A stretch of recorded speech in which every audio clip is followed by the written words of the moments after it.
Bonjour les amis, il est beaucoup plus futé qu'il en a l'air, Lilian Thuram.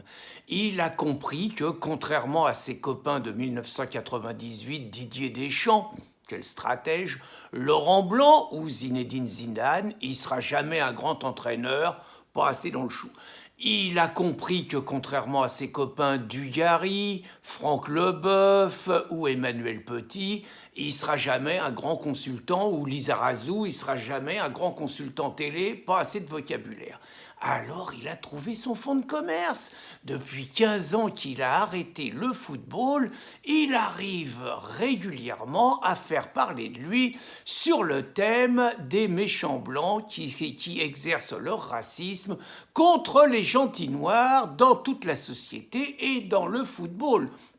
Entre nous, il est assez gonflé parce qu'il suffit de regarder la composition des équipes de football en France, il suffit de regarder les centres d'entraînement et on va dire la sélection ethnique qui se fait dans les centres d'entraînement pour se dire que pour des racistes, les Blancs, ils sont en train de participer juste à une stratégie de grand remplacement dont ils sont victimes. Mais c'est pas grave. Donc là, il fait la une parce qu'il a tenu ses propos dans un journal italien.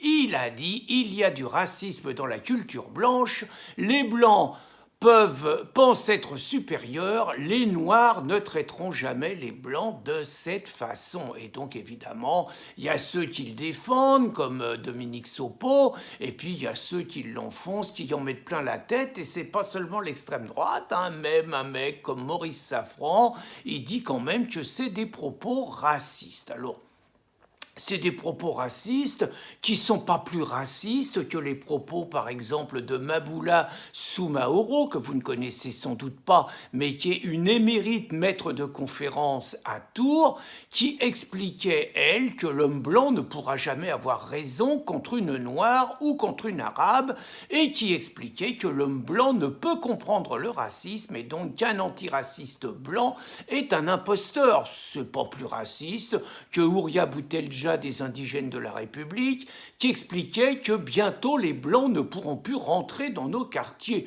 C'est pas plus raciste que Dominique Sopo, qui explique très clairement, bien que président d'une association antiraciste, que seuls les dominants peuvent exercer du racisme et que les dominés ne peuvent pas être racistes. C'est pas plus raciste que le CRAN, qui organise quelque part un collectif de rassemblement des associations noires, simplement sur la base de la race de la peau. Supposez que quelqu'un veuille réunir le crabe et que vous remplacez noir par blanc, bien évidemment, c'est impossible. Et puis, c'est pas plus raciste que la Ligue de défense des Noirs africains, qui défilait dernièrement à Grenoble suite à l'assassinat d'un Congolais, Olivier Mambakassa, en criant « c'est la guerre, on va tuer tous les Arabes ». Bon, c'est pas plus raciste tout ça. Il y a juste une particularité dans l'antiracisme, c'est qu'il y a un racisme dans l'antiracisme et qu'on considère, il suffit de voir les plaintes qui sont déposées, que seuls les Blancs peuvent être coupables de racisme contre les minorités. Alors, les propos de Lilian Thuram, il y a du racisme dans la culture blanche, les Blancs peuvent être supérieurs, les Noirs ne traiteront jamais les Blancs de cette façon, c'est évident que Lilian Thuram ne se retrouvera pas devant la 17e chambre. Par contre, si moi je dis, par exemple, ou quelqu'un d'autre, il y a du racisme dans la culture musulmane, les musulmans pensent être supérieurs, les chrétiens ne traiteront jamais les musulmans de cette façon. Je me retrouve, moi, à la 17e, et je vais vous raconter pourquoi. Si un autre dit il y a du racisme dans la culture noire, les noirs pensent être supérieurs, les blancs ne traiteront jamais les noirs de cette façon, plouf, 17e. Tout ça parce que loi Guesso, 1972, article 24.8, vous risquez 1 an de prison et 45 000 € d'amende si vous êtes coupable d'incitation à la haine, à la violence ou à la discrimination contre une personne ou un groupe de personnes en raison de sa race, le mot race il existe toujours, c'est marrant, hein, de sa race, de son ethnie, de sa nation ou de sa religion. Parenthèse, dire de sa religion, ça introduit un délit de blasphème. Donc c'est évident que c'est à cause de cette loi que des Brigitte Bardot, des Michel Houellebecq, des Éric Zemmour, des Yvan Rioufol, des Renaud Camus, des Christine Tazin, des Gérard Boyadjian, des Pierre Cassan et bien d'autres patriotes moins connus se sont retrouvés devant les tribunaux, traînés par les associations dites antiracistes et traînés par des associations musulmanes. C'est cette loi qui, quelque part, empêche toute liberté d'expression et qui va empêcher, par exemple, qui va m'empêcher de dire ce que je pense sur des mauvais côtés de certaines religions. Cette loi, c'est pareil, hein, je vous ai cité des exemples. Supposons que, contrairement à ce que dit Ouria Boutelja, je dise bientôt les Noirs ne pourront plus rentrer dans nos quartiers. Supposons que je dise, comme Dominique Sopo, que seuls les Noirs peuvent être racistes. Supposons que je fasse comme la Ligue de défense noire africaine et qu'à la suite de la mort de Timothy, par exemple, à Grenoble, à Villeurbanne, je scande dans la rue, ou des suprématistes blancs scandent dans la rue, on va tuer les musulmans, c'est la guerre, c'est évident qu'on y est.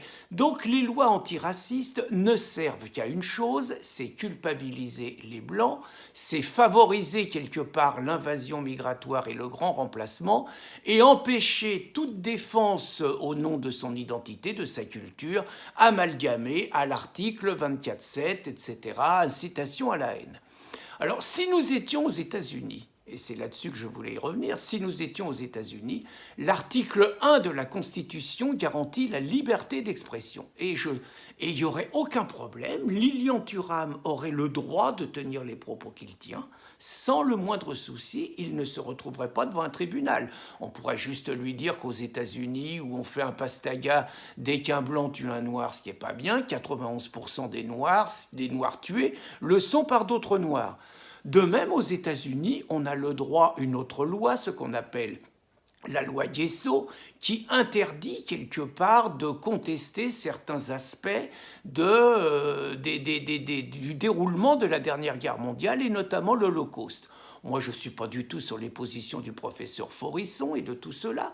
Par ailleurs, je ne pense pas que ce soit en les traînant devant les tribunaux qu'on lutte efficacement contre leurs propos. Je pense que ce sont les historiens, et les historiens seuls, qui peuvent se permettre ça. De même, les lois mémorielles Taubira, qui interdisaient quelque part de remettre en cause certaines données de l'esclavage, et notamment que l'esclavage, c'est pas le fait que des salopards de colonialistes français, mais il y a eu des traitements dramatiques de noirs par les musulmans notamment, et ça, la loi Taubira interdit d'insister là-dessus.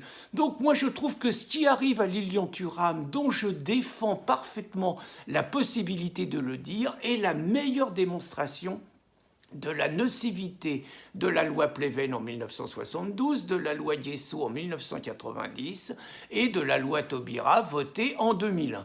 Donc je persiste à dire, moi je suis un adepte de la phrase attribuée à Voltaire, on n'est pas sûr qu'elle soit de lui. Je ne suis pas d'accord avec ce que vous dites, mais je me battrai pour que vous puissiez le dire.